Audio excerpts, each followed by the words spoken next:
Headlines प्रायोजक राजयोग paints, आनंद तुमचा, रंग आमचा।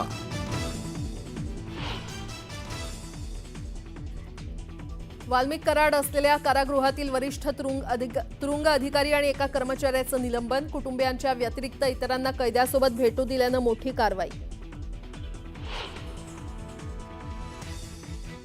संतोष देशमुख हत्या प्रकरणातील आरोपी वाल्मिक कराडची प्रकृती बिघडली, जिल्हा रुग्णालयातील वैद्यकीय पथकाकडून कराडची तपासणी, कराडला रक्त चाचणी करण्याचा डॉक्टरांकडून सल्ला।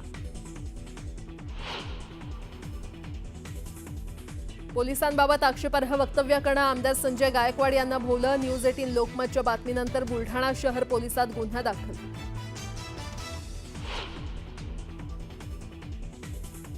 सोलापूर कृषी उत्पन्न बाजार समितीच्या निवडणुकीसाठी आज मतदान, 18 जागांसाठी 70 उमेदवार मैदानात। सुभाष देशमुख आणि सचिन कल्याण शेट्टी यांच्या पॅनलची प्रतिष्ठा पणाला।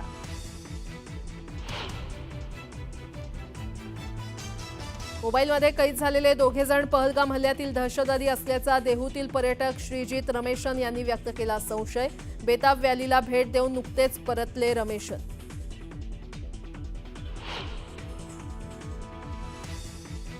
मुख्यमंत्री देवेंद्र फडणवीसांनी गणबोटे आणि जगदाळे कुटुंबियांची भेट घेत केलं सांत्वन, मृतांच्या कुटुंबियांना सरकार मदत करणार असल्याचं दिलं आश्वासन।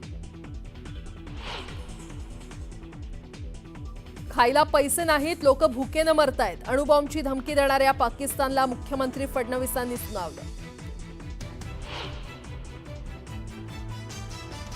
जळगावच्या चोपडामध्ये सैराटची पुनरावृत्ती, प्रेमविवाह केल्याच्या रागातून वडिलांकडून मुलीवर गोळीबार, मुलीचा मृत्यू तर जावई जखमी।